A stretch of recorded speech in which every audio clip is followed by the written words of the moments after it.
I think today's event was really important step in the journey for recovery and healing for Sheffield. I think there's never a right time to hold a memorial for anything really. For many families the pandemic is still ongoing, they're still facing bereavement and the loss of loved ones.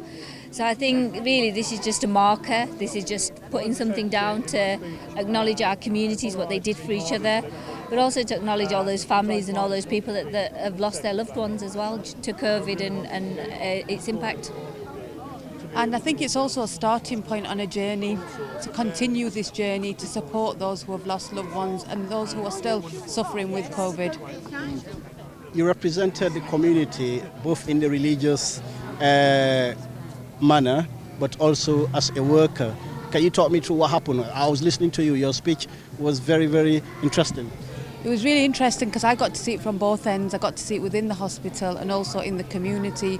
So we were trying to be this bridge between the two so we could try and support the staff and the families and the patients that were in hospital, but also their loved ones who weren't allowed to be in, and then also during the funeral services and beyond.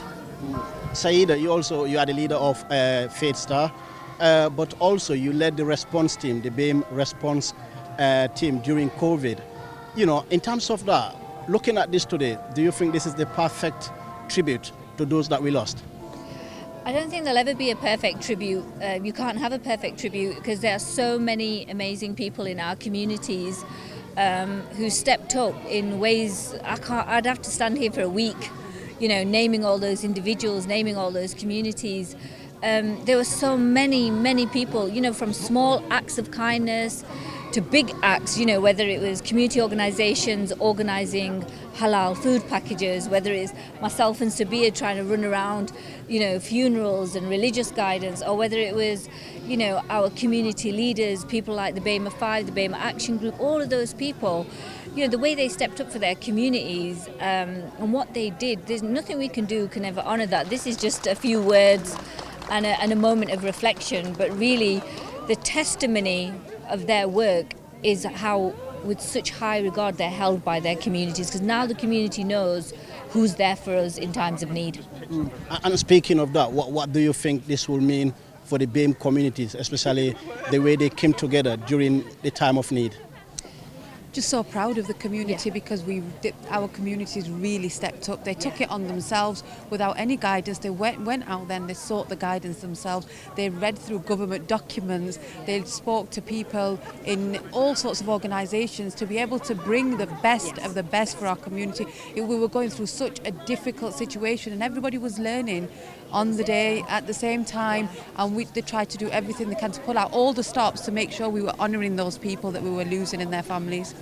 And you had a ribbon. What did the ribbon mean? So for me, the ribbon was really about giving thanks, not just our faith communities, but our BAME communities, our ethnically diverse communities in Sheffield. And that thanks and that gratitude, you know, our communities have been there for each other in the background for decades. But as a city, we never recognised it. And today, I wanted to really just give thanks and gratitude because actually, like Sabia was saying, I'm so proud of our communities, the way they stepped up for each other. As a city, we could not have supported those people without them.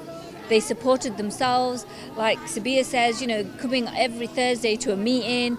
And it wasn't just a meeting, every single day, it was like what, minute by minute, hour by hour, you know, changing and then constant. I remember getting phone calls at midnight or 1 o'clock at night from community leaders saying, you know, community activists going, Shida, you know, is this situation, this set of circumstances, what do we need to do? Where's the guidance? What's the support? And then taking it on board and doing what was needed to be done. So for me, what this means for our community is it's proven to me for our communities that when we come together, we are so strong.